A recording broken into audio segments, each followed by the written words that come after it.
Hello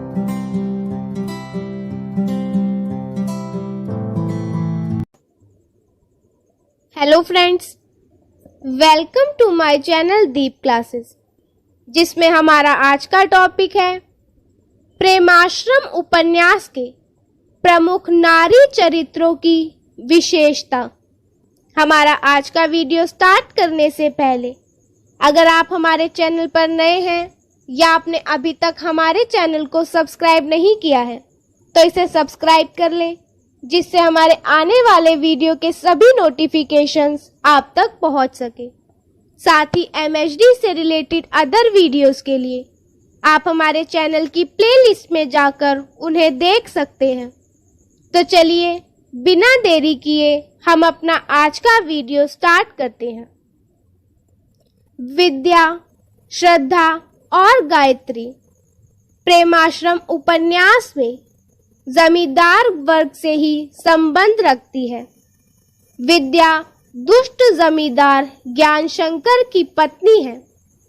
श्रद्धा उदार हृदय प्रेम शंकर की पत्नी है और गायत्री विद्या की बड़ी विधवा बहन है। अथवा सर्वप्रथम हम विधवा की चरित्रगत विशेषताओं पर प्रकाश डालेंगे। विद्या लखनऊ के राय कमलानंद की छोटी पुत्री एवं ज्ञान शंकर की पत्नी है। वह अत्यंत सीधे स्वभाव की पतिव्रता नारी है। उसे अपने पति पर इतनी भक्ति है कि वह उसके दुर्गुणों को देखना नहीं चाहती और सदैव उसके सद्गुणों को तराशने का प्रयत्न करती है। जब उसके पिता राय कमलानंद ज्ञान शंकर के कुकृत्यों के विषय में उसे बताना चाहते हैं तो वह एक पतिव्रता नारी को साकार करते हुए कहती है कि मैं जिस पुरुष की स्त्री हूँ उस पर संदेह करके अपना परलोक नहीं बिगाड़ सकती। वह आपके कथानुसार कुचरित्र सही, दुरात्मा सही, कुमार्गी सही, परंतु मेरे लिए पूज्य और देवतुल्य है। हालांकि इन विचारों से पति सहमत नहीं है। वह हर मोड़ पर पति की गलत बातों का विरोध करने के लिए तत्पर है। लेकिन सरल हृदय विद्या दुष्ट पति की कुटिलताओं को समझ नहीं पाती। जब उसे पति की सही वस्तु स्थिति का ज्ञान होता है, जब उसे गायत्री के प्रति ज्ञान शंकर के वासना युक्त प्रेम का पता लग जाता है, तब वह इतनी आहत होती है और अंततः प्राणोत्सर्ग कर देती है। गायत्री राय कमलानंद की बड़ी पुत्री है, जो कि पति की मृत्यु के पश्चात गोरखपुर की जमींदारी संभालती है और जमींदार के उस वर्ग का समर्थन करती है जो दूसरों पर अत्याचार कर अपनी आकांक्षाओं की पूर्ति से पीछे नहीं हटते। उसके इस चरित्र का उद्घाटन निम्नलिखित पंक्तियों द्वारा होता है कि आसामियों में यह धुन ना जाने कैसे समा गई कि जहां देखो वहीं उपद्रव करने पर तत्पर दिखाई देते हैं। सरकार को इन पर कड़ा हाथ रखना चाहिए। जरा सी शय मिली और यह काबू से बाहर हुए। अगर इस इलाके में आसामियों को छूट हो गई तो मेरा 20-25 हजार का नुकसान हो जाएगा। छूट भी जाए मगर लूंगी आसामियों से ही। किसानों द्वारा धन वसूली के संदर्भ में ही वह अपनी बहन विद्या से कहती है कि तुम्हारे जीजा कैसे सज्जन थे, द्वार पर से किसी भिक्षुक को निराश न लौटने देते, सत्कार्यों में हजारों रुपए खर्च कर डालते थे, लेकिन उन्हें भी आसामियों पर सख्ती करनी पड़ती थी।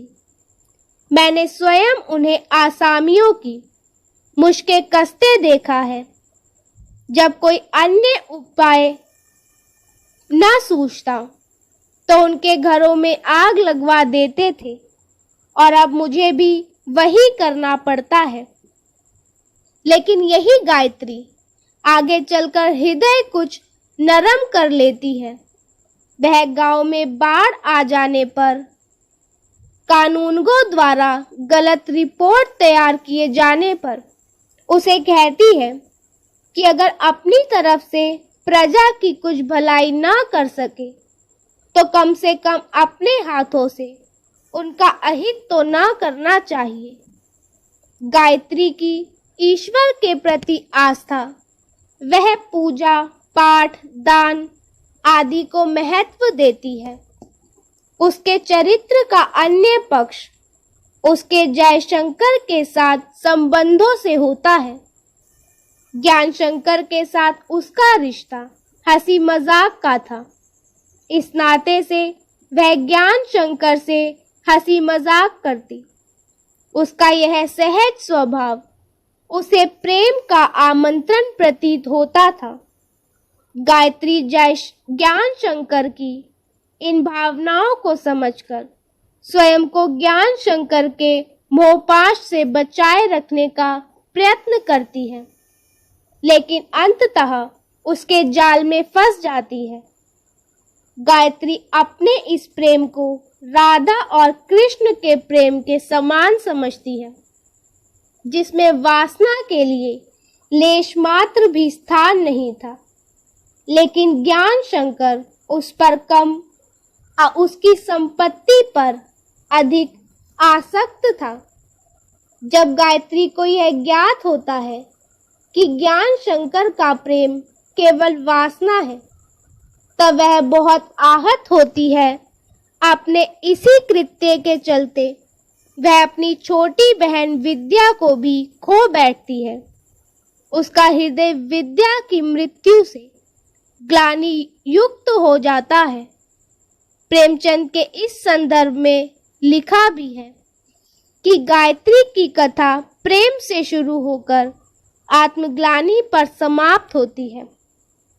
उसका इस घटना से हृदय परिवर्तन हो जाता है।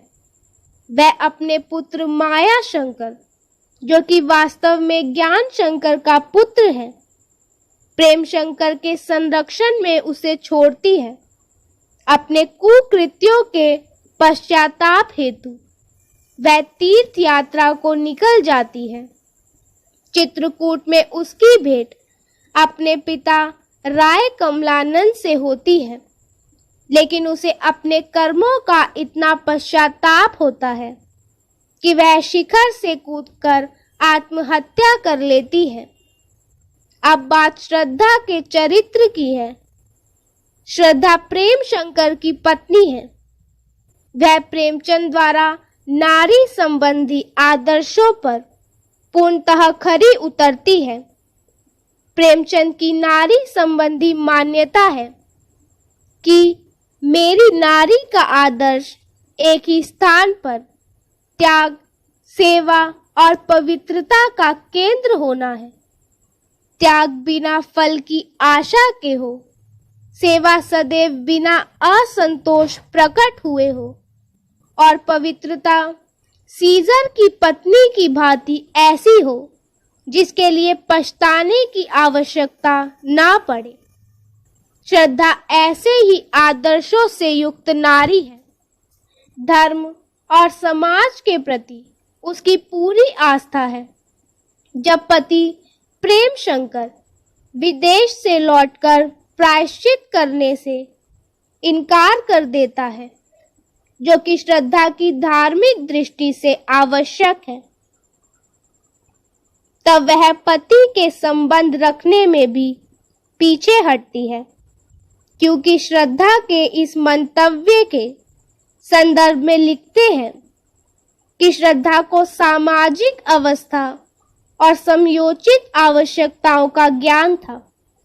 परंपरागत बंधनों को तोड़ने के लिए विचार और दिव्य ज्ञान की जरूरत है। उससे वह रहित थी। वह एक साधारण हिंदू अबला थी। वह अपने प्राणों से, अपने प्राण प्रिय स्वामी से हाथ धो सकती थी, किंतु अपने धर्म की अवज्ञा करना अथवा लोक निंदा को सहन करना उसके लिए असंभव था। प्रस्तुत पंक्तियों द्वारा ज्ञात होता है कि उसे समाज में अपनी मान मर्यादा का कितना ख्याल था। वह समाज में अपनी व अपने पति की प्रतिष्ठा में किसी प्रकार का भी धब्बा नहीं देखना चाहती थी। अपने धर्म के प्रति पूर्ण आस्था रखना चाहती थी, लेकिन इसका अर्थ यह कदापि नहीं कि उसे अपने पति प्रेम शंकर पर विश्वास था। वह अपने पति पर पूर्ण आस्था रखती थी। जब ज्ञान शंकर उसे उसके पति के विरुद्ध भड़काता है और कहता है कि लखनपुर का आधा गांव अपने नाम लिखवा ले, तब वह कह सकती है कि वह मेरे स्वामी हैं, जो कुछ करेंगे उसी में मेरी भलाई है। अंत में वह अपने पति के मानवता के मार्ग को भी समझ लेती है और मानती है कि परोपकार में ही सच्चा प्रायश्चित है। गायत्री जहां अपनी बहन की मृत्यु से सन्मार्ग की ओर उन्मुख होती है, वहीं श्रद्धा के समझाने पर भी अच्छे मार्ग को अपनाने के लिए अग्रसर होती है। श्रद्धा उसे समझाते हुए कहती है कि भगवान ने तुम्हें धन दिया है, उससे अच्छे काम करो, अनाथों और विधवाओं को पालो, धर्मशालाएं बनवाओ, तालाब और कुएं खुदवाओ, भक्ति को छोड़कर ज्ञान के मार्ग पर चलो। इस प्रकार श्रद्धा के चरित्र में नारी के आदर्श रूप के सभी गुण मौजूद हैं।